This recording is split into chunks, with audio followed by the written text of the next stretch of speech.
સુરતના Hazira police station વિસ્તારના જૂના ગામના ડેરી ફળિયામાં તાજેતરમાં એક સનસનાટીભરી હત્યાની ઘટના પ્રકાશમાં આવી છે। અહીં ખાતા નંબર 101 વાળી જમીન પર બનેલા રૂમ નંબર 1માં 32 વર્ષીય શેરાસિંગ હરભજનસિંહ મૃત હાલતમાં મળી આવ્યો હતો। 17 જાન્યુઆરીના રોજ બનેલી આ ઘટનામાં યુવકનું મોત કુદરતી નહીં પણ ક્રૂર હત્યા હોવાનું બહાર આવ્યું હતું। હજીરા પોલીસે તાત્કાલિક કાર્યવાહી કરીને ગણતરીના દિવસોમાં જ હત્યાનો ભેદ ઉકેલી નાખ્યો છે અને 2 આરોપીઓને ઝડપી લીધા છે। મૃતક અને બંને આરોપીઓ એક જ રૂમમાં રહેતા હતા। પોલીસ તપાસમાં બહાર આવ્યું છે કે મૃતક શેરાસિંહ અને બંને આરોપીઓ સરબજીતસિંહ, કુલબતસિંહ તથા અમરીકસિંહ, સુબેગસિંહ એક જ રૂમમાં ભાડેથી રહેતા હતા। આ 3 વ્યક્તિઓ મૂળ પંજાબના વતની હતા અને અહીં રીગર તરીકે સાથે નોકરી કરતા હતા। એક જ સ્થળે રહેતા અને સાથે કામ કરતા હોવાને કારણે તેમની વચ્ચે છેલ્લા કેટલાક સમયથી અણબનાવ ચાલી રહ્યો હતો, જે અંતે જીવલેણ સાબિત થયો।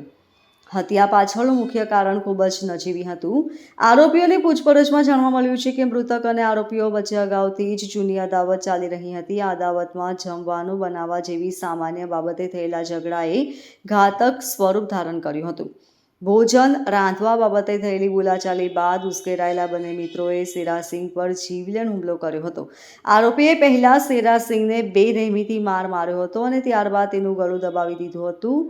આટલેથી ન અટકતા તેઓએ યુવકનું માથું જોરથી દિવાલ સાથે અથડાવ્યું હતું, જેના કારણે તેને ગંભીર ઇજાઓ થઈ હતી અને ઘટના સ્થળે તેનું મોત નીપજ્યું હતું।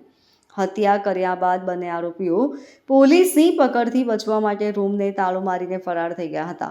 તેઓ સુરત છોડીને પોતાના વતન પંજાબ તરફ ભાગી ગયા હોવાનું પોલીસ પ્રાથમિક તપાસમાં બહાર આવ્યું હતું। હજીરા પોલીસે અલગ અલગ ટીમો બનાવી તપાસનો ધમધમાટ શરૂ કર્યો હતો। પોલીસની ટીમે ઘટના સ્થળની આસપાસના સીસીટીવી કેમેરા ફૂટેજ તપાસ્યા અને સ્થાનિકોની પૂછપરછ કરી હતી।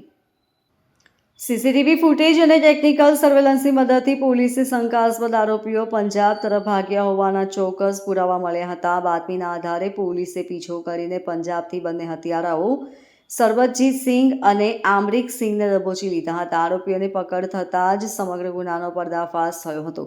હાલમાં હજીરા પોલીસે બંને આરોપીઓની સત્તાવાર ધરપકડ કરી કાયદેસરની કાર્યવાહી હાથ ધરી છે। આરોપીઓએ કબૂલાત કરી છે કે તેઓએ જૂની અદાવત અને જમવાનું બનાવવાના બાબતના વિવાદના કારણે શેરાસિંહની હત્યા કરી હતી।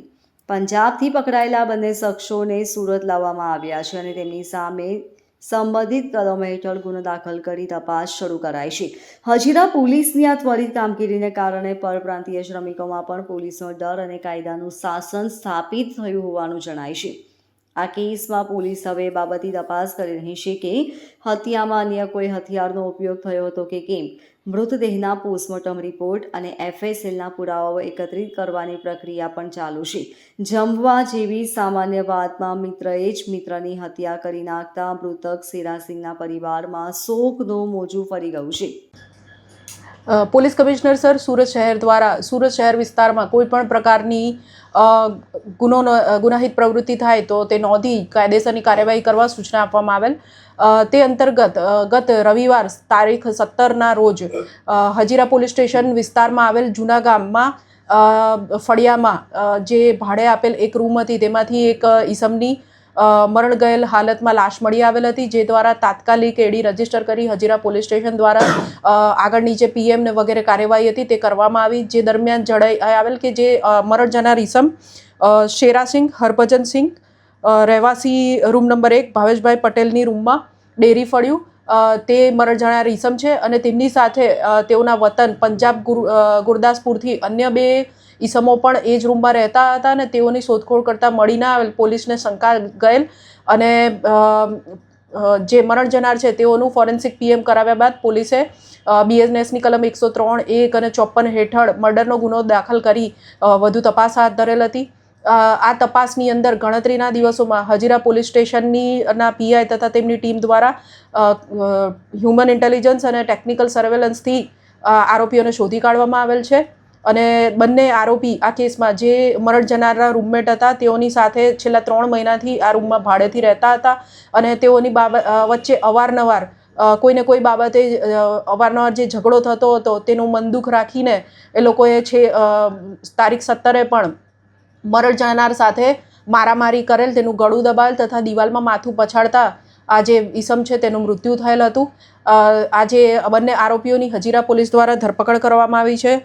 સરબજીત સિંહ કુલવંત ઉંમર 33 વર્ષ તથા અમરીક સિંઘ સુબેક સિંહ ઉંમર 30 વર્ષ બંને મરણ જનારની સાથે આ જ રૂમમાં ભાડે રહેતા હતા તથા ત્રણેય આરોપીઓ મરણ જનાર તથા બંને આરોપીઓ કોન્ટ્રાક્ટ ઉપર હજીરા પોલીસ સ્ટેશન વિસ્તારમાં આવેલી કંપનીઓમાં કામ કરતા હતા. આ આરોપીઓની હાલ ધરપકડ કરી ગુનાને લગત વધુ પૂછપરછ હજીરા પોલીસ સ્ટેશન દ્વારામાં કરવામાં આવી રહી છે. કઈ વાતથી આ લોકો ઝઘડમૂર્તિ કરતા હતા? ત્રણેય આરોપીઓ પંજાબના હતા, એક સાથે રહેતા હતા અને નાની મોટી વાત, કારણ કે એક રૂમમાં રહેતા એટલે કામ કોણ કરશે, જમવાનું કોણ બનાવશે, એવી નાની નાની બાબતોને લઈને મને તે આમ કેમ કીધું, એવી નાની નાની બાબતોને લઈને તે લોકોની વચ્ચે વિવિધ વાતે ઝઘડા થતા હતા, જે અંગે પ્રાથમિક તપાસમાં આજુબાજુના રહેવાસીઓએ પણ પોલીસને જણાવેલ. Bureau report LK star news, Surat.